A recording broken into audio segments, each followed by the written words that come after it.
Charles, happy New Year belated to you. It's been a minute. How are you, buddy? I'm doing well. I'm doing really well.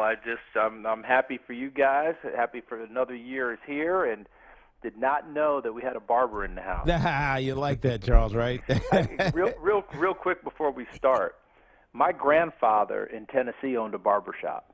Nice. So those scenes in Coming to America in the barbershop, I grew up on those. Yeah, that's awesome. Yeah. Absolutely Merry New grew Year, up on man. those. I know that's You not know? exactly, My grandfather had lost a leg in a coal mining accident, so he had one leg and would be up on that one leg in crutches occasionally, cutting hair, cursing people out.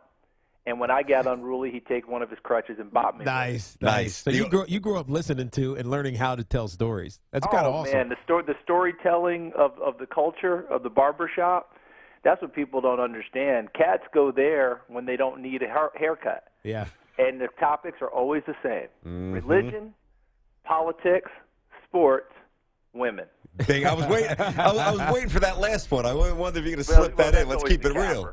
That's always the capper. No But doubt. anyway, congratulations, man. It's a great spot. Appreciate you, Charles. It was pretty cool. What did you? I mean, when you look at the quarterbacks here, before we get to Deshaun Watson, probably more interesting, only because he's more of an unknown to a lot of people, is Mitch Trubisky. Big kid, big arm, interesting resume, not a lot of experience. How do you size him up as a pro? That's going to be one of the great mysteries because we went through this with Mark Sanchez, who was much better known. And remember, Mark Sanchez came out with 16 starts in his career. And you guys remember the kerfluffle right before he announced that he was getting drafted, where Pete Carroll essentially was at the podium sounding like he was very upset that Mark Sanchez was turning pro and not coming back to school. I actually talked with the Sanchez family about that, and they said Pete told us ahead of time he was going to be very difficult about this because he really wanted to test Mark on his resolve on whether he wanted to truly go or not.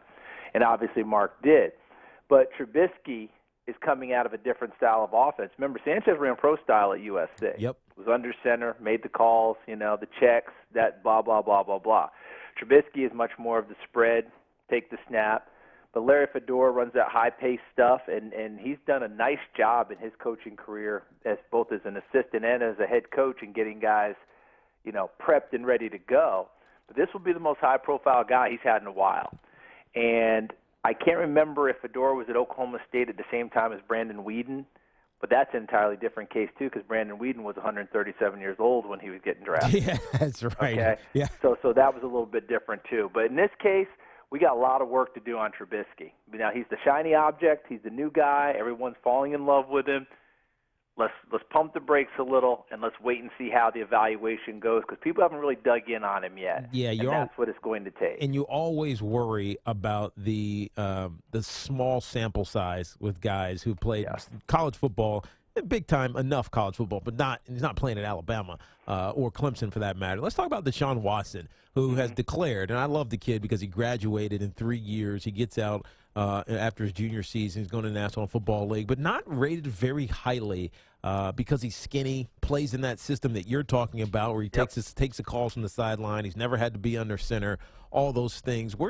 How does he fit in any system, or is this a real project? Because I don't see him as a top 5 or 10 pick.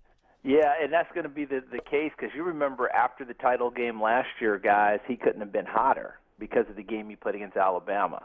And then he chose to go back to school, and understandably so, and then we start picking on the flaws on guys. You know how it goes. Yep. For me, it's accuracy with him.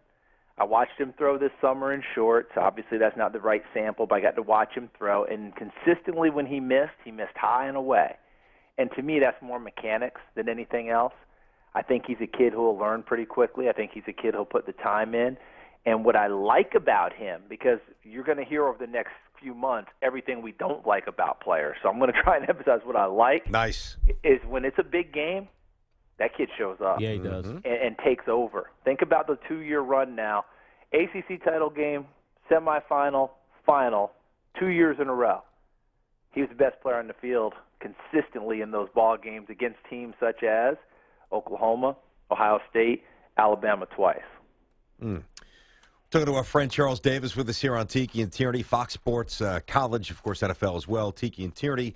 So let me ask you this: in totality, the three quarterbacks, you throw Kaiser in the mix here because you haven't expounded on him yet, but you could do so here. If you have a top 5, top 6 pick, and you're the Browns or the Jets or another team that needs a quarterback, are the quarterbacks of that trio or somebody else that I'm missing?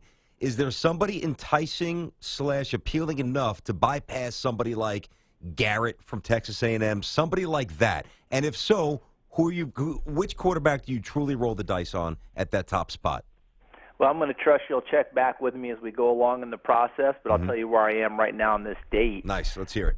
I like the position players better than I like the quarterback. Me too. And I would have a hard time saying I'm going to take this guy and go. Let's just go back very quickly. Last year, Carson Wentz, Jared Goff, okay? I had Goff rated 1, Wentz 2, but when the Rams made that last move to take the number 1 pick, I said they should take Carson Wentz because I thought he fit their system better with his ability to run the football. And I think I was right about that. But, of course, we still have some time to prove it out. But I also said at that time I didn't think those two were the same as taking Winston and Mariota. I still would have taken Winston and Mariota ahead of those two last year. This year, I'm not taking anyone ahead of Goff or Wentz from last year. So if that tells you about where I am on that, and then I could go a little bit deeper. Now, Prescott's going to get skewed because of the year he's had. I thought he got drafted about the spot I had him rated, but Prescott, Connor Cook, the other guys that got drafted. Sure. These guys this year, as I sit here today, I'm not sure I have them ahead of them. So that's where we are. Wait, Charles, hold on one sec, pal. I want to take you back to something you said. I can understand with Wentz. That makes a ton of sense. But for you to throw Goff in there, I mean, most people don't even think he can play.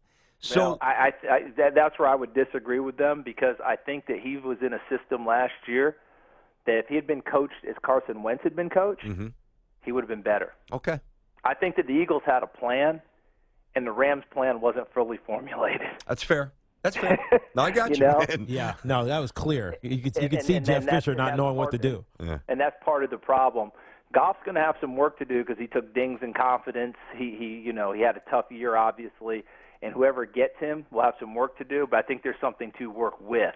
Let's see what happens when they go in and go there. But these guys this year, I think you got a long way to go because I think you're taking them more on spec than you are on absolute performance. And if I look at that puts Watson at the top of my list because performance-wise, to me, he's exceeded what these other guys have done. Trubisky's at sample size scares me right now. And Deshaun Kaiser became the riser, but his team had almost zero success, which was one of the things we were leery about with Goff last year. Interesting. Charles Davis here on Tiki and Tierney. Charles, I know you can give us a unique perspective. We only have about a minute here, but okay. Dabo Swinney is, what he's built and his journey is one of the more impressive stories that you've seen over the last decade, from destitute to walking on, winning the national championship, basically getting a job because nobody else kind of could take it at Clemson and building a national champion. Put in perspective how amazing his journey has been.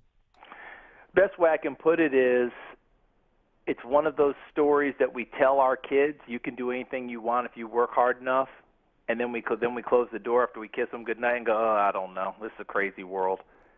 And he had that opportunity and made the most of it. And look, he looks like the mascot in a lot of ways.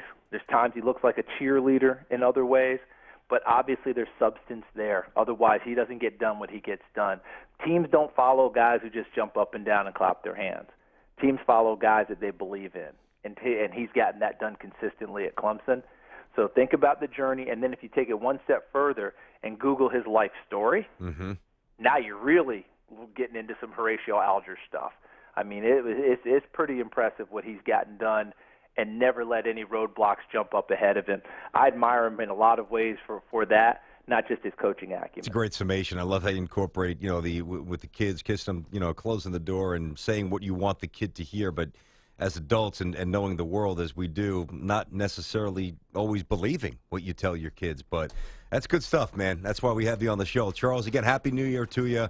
We'll be following throughout the evaluation process with these prospects. Good job, brother. Appreciate it. Hey, gentlemen, thanks a lot for having me on. Happy New Year to you, and look forward to talking to you down the road because these evaluations are going to go through some twists and turns, as you guys well know. They always do. Appreciate you, Charles. Be good, guys. Take care. Back at you.